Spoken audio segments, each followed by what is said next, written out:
Hey, it's been a minute. I'm sorry I've been gone for so long. And for some of you, this video isn't going to be good news. Some of you, maybe it is. I don't really know. I haven't put out an album in a couple years now, and I'm not working on one. I'm not writing new songs. I'm not going on tour. I don't remember the last time I played a gig. It's been a long time. I taught music for a little while longer, then I continued playing shows and writing music, and I still might continue to do that in some small capacity. But I'm not going to play gigs for a while. I'm not going to make a new album. Maybe ever. I don't know. I might never play a gig again. I don't know. Where have I been? During COVID, I continued playing music full time, mostly in the teaching capacity because you guys in the industry know that gigs just fell off. Streaming became big. Patreon accounts became big. People got very creative in figuring out how to make music work in a time where the world was dead set on making sure a musician couldn't make a living.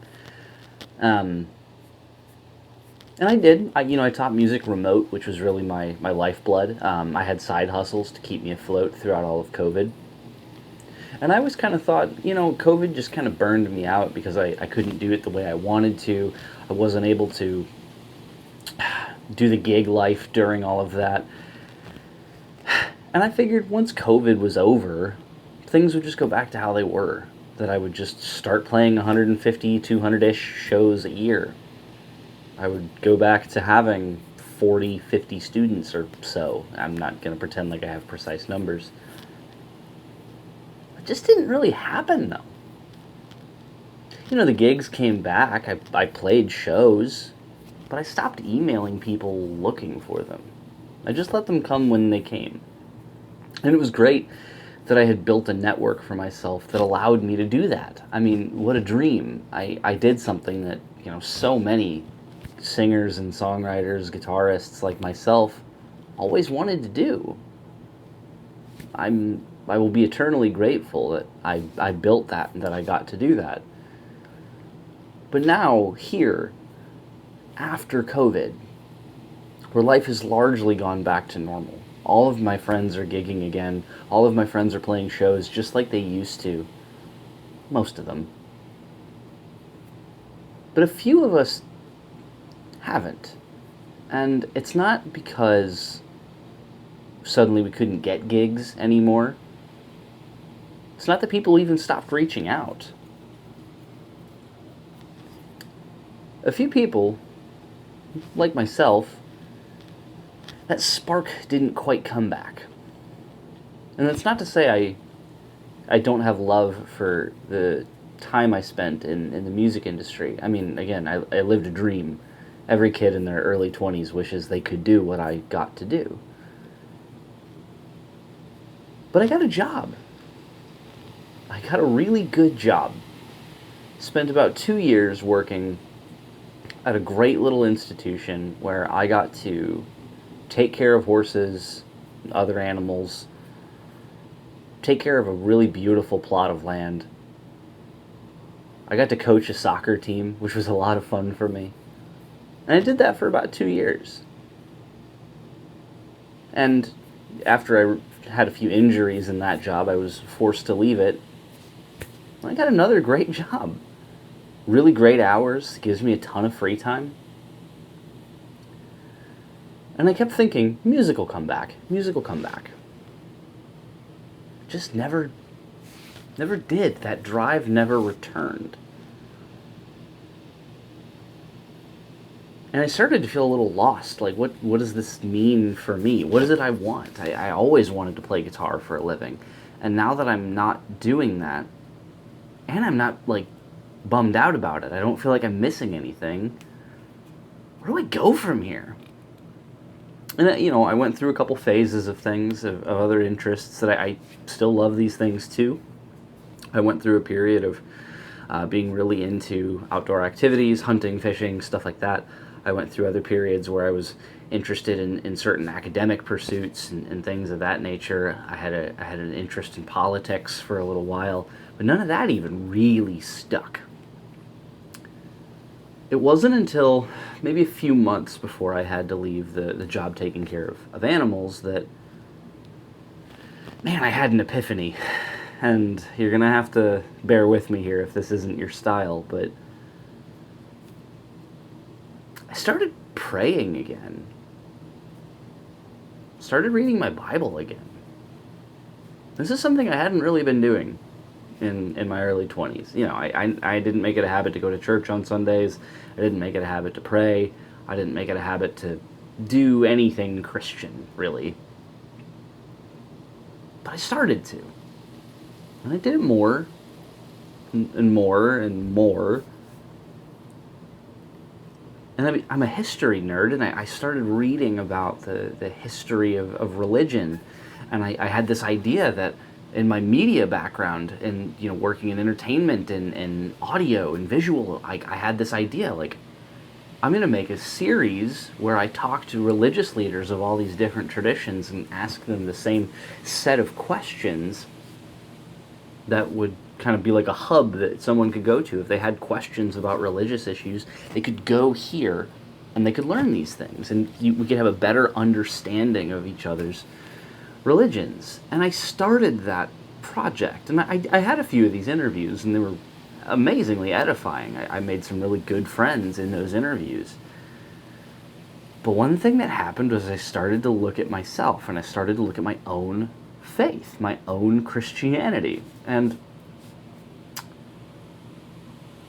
well, when I studied, I kept studying, and I kept learning, and I started engaging in higher and higher level dialogues about religion and the Christian faith, specifically with other Christians of different traditions and denominations and stuff that I didn't at that time belong to.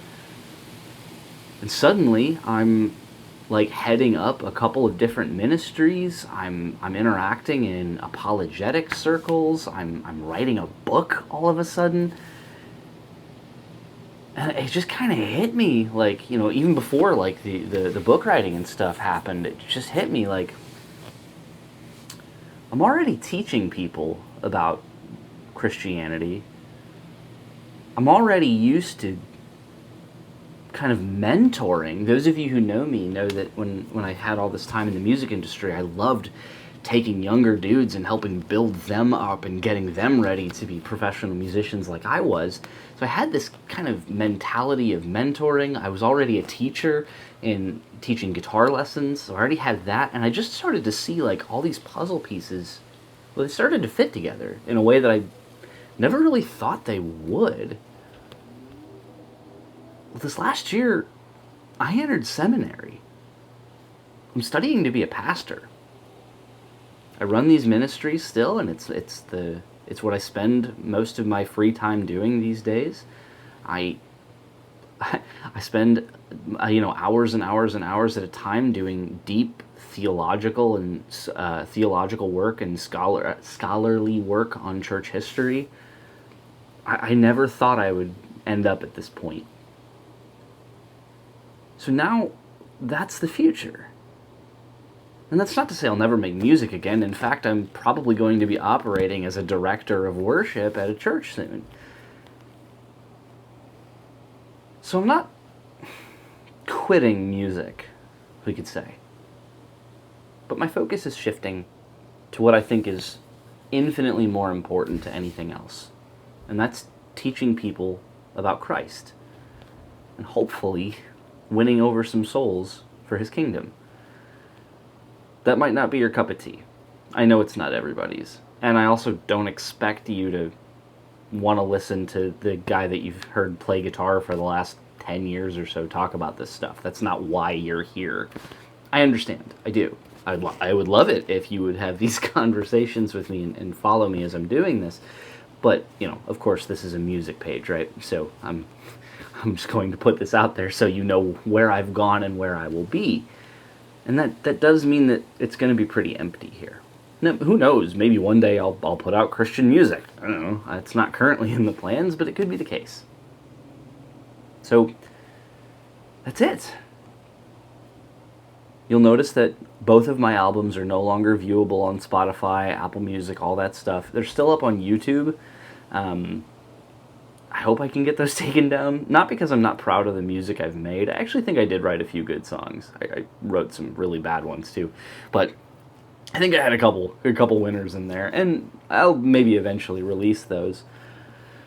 But I don't want, in going forward in what I'm doing here in the world of the church, I don't want my identity to be tied up with songs I wrote prior to my return to Christ, especially ones that maybe don't function in a super great role as being representative of what I think a Christian, how a Christian should look.